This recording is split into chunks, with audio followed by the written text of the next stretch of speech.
Good morning. It is a very chilly morning here in Nashville, 20 something degrees, I think it is today.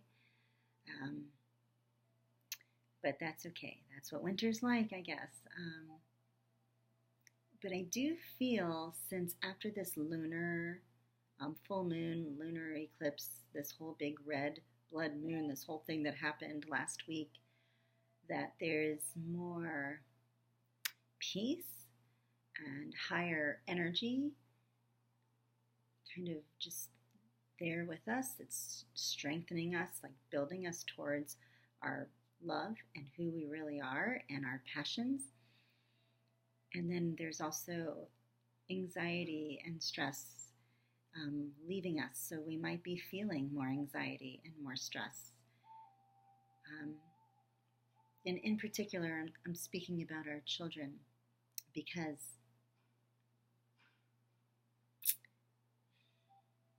I keep going back to the idea of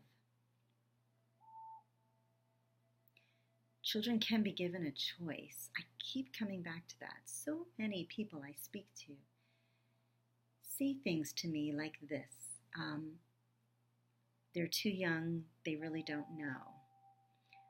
Or they don't know what they want for themselves because they have some kind of label like ADHD or ASD or HSP, highly sensitive.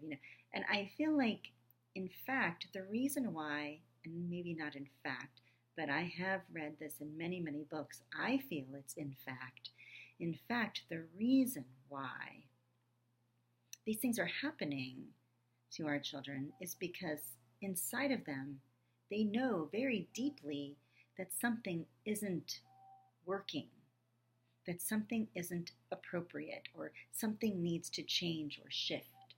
And they know this. So, because they know this inside of them, but their mind and the outer world is telling them something different, this is what happens. Anxiety and anger and behavioral problems, challenges, learning difficulties, sensory processing issues, etc., etc., etc. I'm really, really wondering about that, and I've been reading it in books. The self-driven child. It talks about that. I have lots and lots of books in this area. The highly intuitive child, like the highly sensitive child. There's just no end to what I've been reading and what I'm feeling as well intuitively and what I've observed in my years. And as years of working with kids, and even as myself as a person who has said I'm highly sensitive and I've felt anxiety and all of these things, when I go back to when I was a little girl, 7 years old, and screaming at the top of my lungs, kicking, screaming, not wanting to go into the classroom. I'm not saying the school was horrible. I'm saying there was a reason, something deep inside of me that was saying something wasn't working, something wasn't right there in that environment. But I didn't know that in my brain. When I, sit in quiet contemplation or in a mindful state, and I go back to that 7-year-old, what I get is,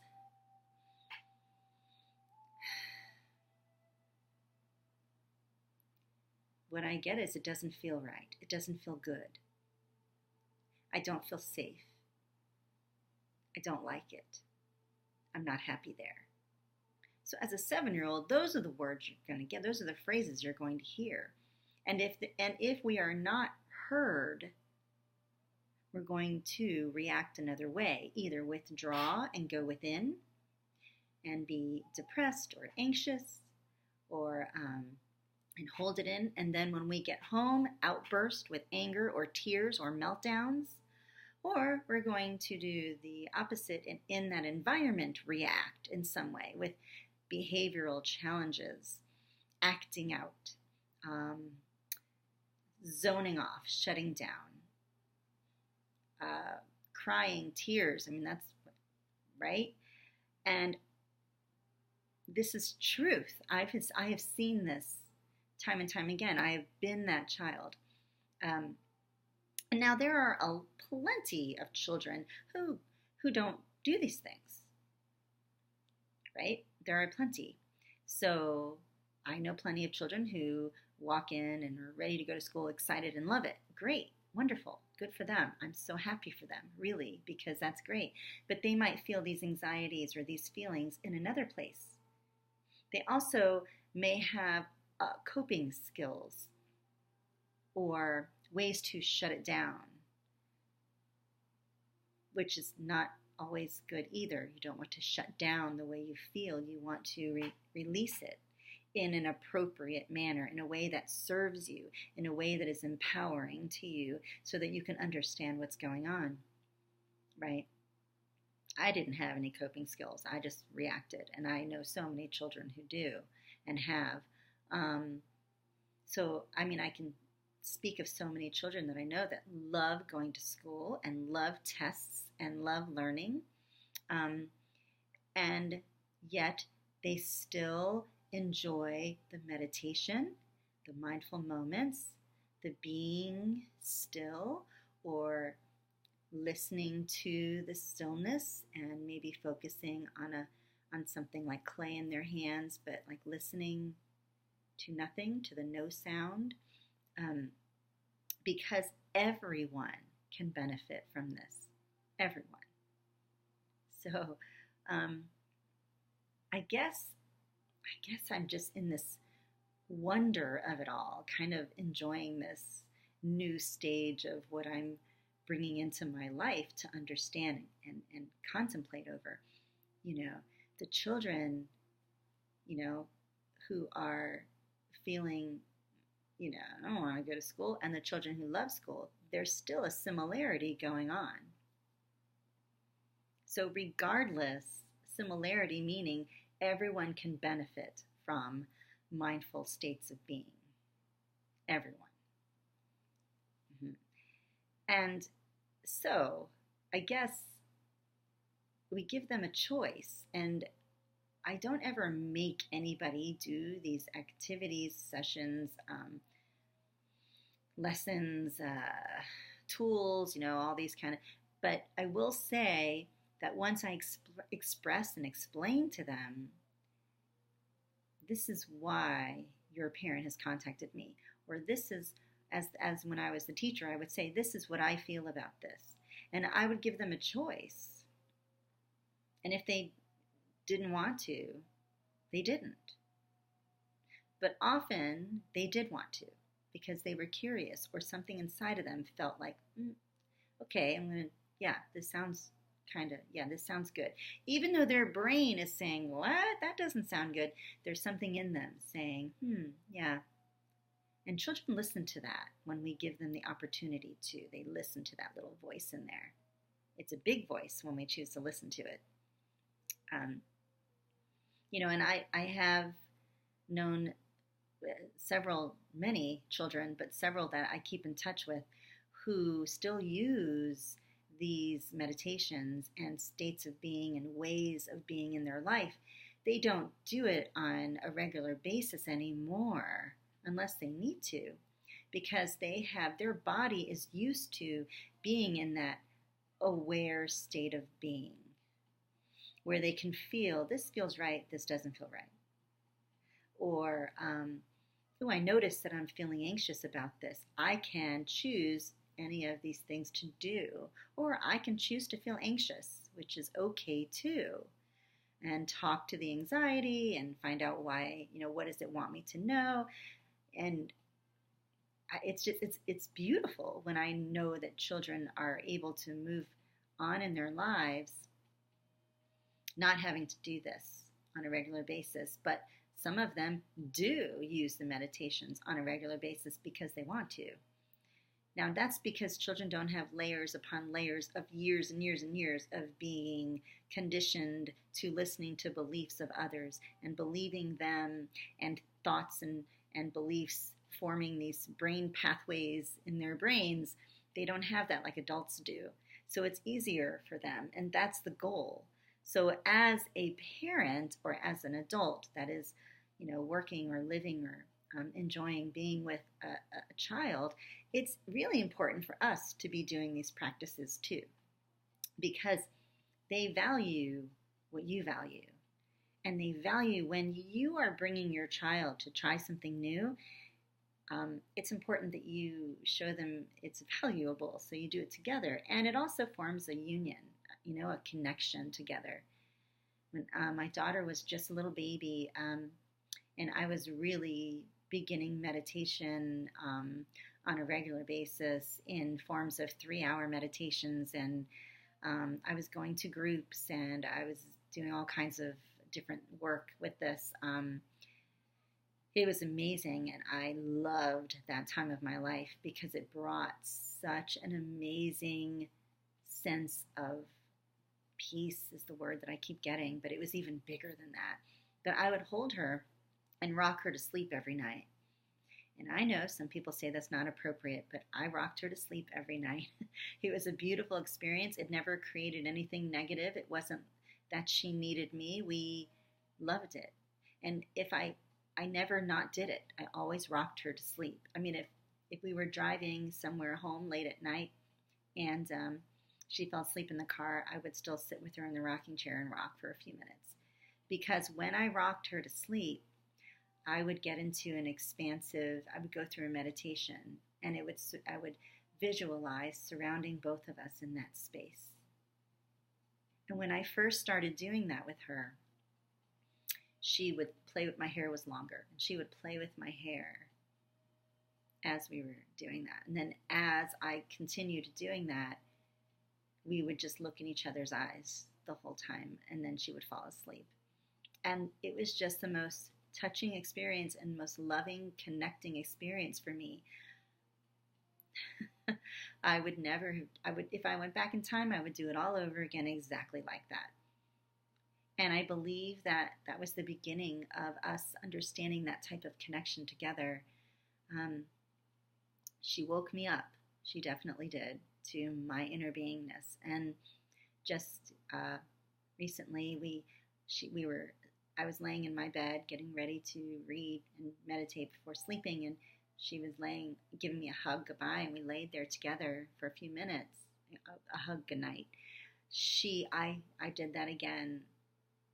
I did the same. It just came to me, do that again. So I did. I went into meditation for a few minutes to an expanded state and surrounded us in that beauty feeling of love and peace. And it was so easy to do with her. And so why am I bringing this up?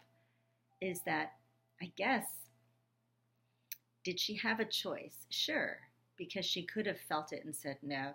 So but she never does, and she never did. But I understand holding her as a baby is not giving her the choice, but this is a loving, loving experience, right?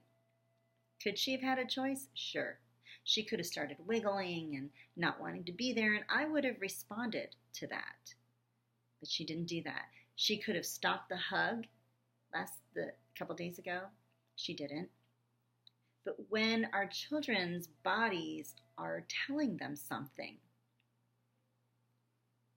it's important for us to pay attention to that because we're the ones who support them and guide them and say, yes, I believe you. I hear you. I hear you. I see you. And then they begin to remember that they can believe in what they're feeling and hearing about themselves inside of them. They can believe in themselves that way too. Yeah, because they do when they're little. And then, we conform them into these boxes and ways of being, which I understand. But we can do that with openness. Yeah. So I just keep going back to this, I guess, because I work with clients who feel this way. And so it's just a life shift, I guess you could say. And it's a beautiful life shift, and it doesn't have to happen right away. I got to do this today. It's got to be 20-minute meditation. No, it's step by step, a gradual, natural, flowy process that you You work, it's like a dance. You do this with your child and you share with them, they share with you, and you kind of just proceed appropriately how each of you, how this fits into your life and what's needed next, and those kinds of ways of processing. So every time is different. Um, However, I could talk about this all day. Every person, even though every time is different, every experience is different, every person and every being and every family can benefit from this. I truly believe that with my heart and soul and every fiber of my being. Believe that. Yeah. It changes everything when we get into that place of stillness and quiet. And sometimes stillness for some kids means fidgeting with something while it's just quieting the mind. It creates change in your life. Your life, everything shows up differently. Your health is different. Your state of mind is different. The way you speak to yourself and others is different. Your awareness on how you use words becomes different. I mean, and how do you begin? That could be your biggest question right now. How do I even start? So they sell these amazing chimes. I don't have mine because one of my clients is using it right now, but it's a Zen energy chime, Zen chime. There's different names for them. And you can just type in chime for meditation in Google and you'll get them. They'll show up. Amazon.com, you can get them anywhere. They're everywhere. Well, not anywhere. They're not like in Walmart and Target, but you can, maybe they are, and I don't even know. But you can get them on Amazon, and they're not expensive. And the first thing I suggest, if it's such a foreign idea, is you ding the chime, and you sit and listen to it. You can even look at it while you're listening until you can't hear it anymore. And then you do it again until your child's body or your body is going, okay, it's time to move. But at that point, do it one more time. Because if your body's going, okay, that's telling you, do it one more time. Tell your body there's a change. Tell your brain to make a new pathway. Begin. So that could be just 3 minutes. And then work up to 4 minutes. If you're using music, in headphones, meditations that are like guided meditations, use very short ones to begin with and use headphones. It's so much easier that way. And again, if they need to focus, they can draw while they're doing that. Doodle, play with something soft, rubbing. My daughter always loved soft things, so she would hold a towel and rub her stuffed animal and rub her stuffed animal over her lips and towel. They're still focusing. They're still in that beautiful space. And then close your eyes. Maybe your child needs to sit in your lap at the beginning while doing this with you. Maybe you need to hold hands. Maybe they need to lay on top of you. I've done that where my daughter laid on me. Of course, she was little. There's just no one way. We don't all have to sit legs crisscrossed. It's not about that. At least not to me. Does that work? Absolutely. But do all the others work as well too? Yeah. Yeah, everyone is different. But I share this with you because we want our children to have choices.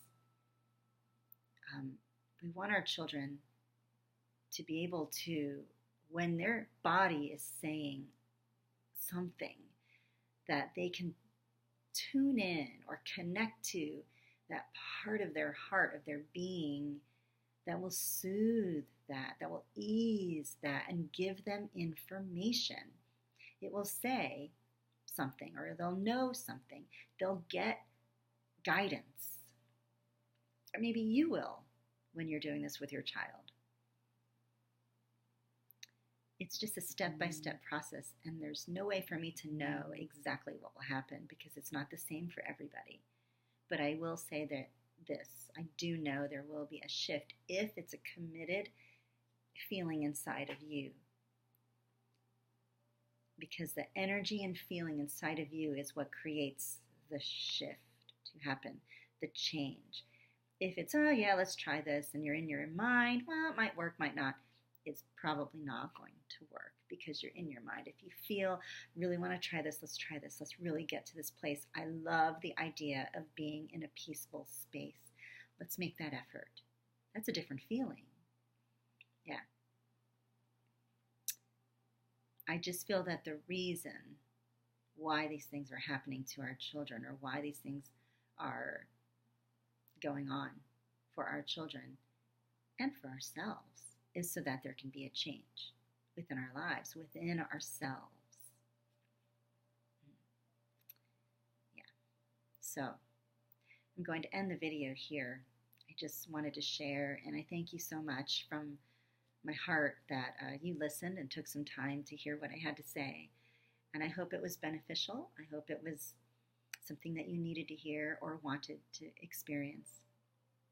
And if you want to continue to talk with me, please message me, or connect with me somehow. I will leave my information here. And I would love to connect with you. I would love to see where we can start this new journey, this change. And it doesn't have to be a big change, just a little bit, step by step. I look forward to hearing from any of you. If you have experiences with this, please, message, write them down here in the post, or message me.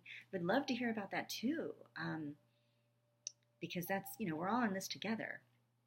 Yeah, so let's connect. I can't wait. And I'm so grateful to be able to be doing this and sharing my love and my heart with everyone. Have an amazing day and stay warm. Thank you so much.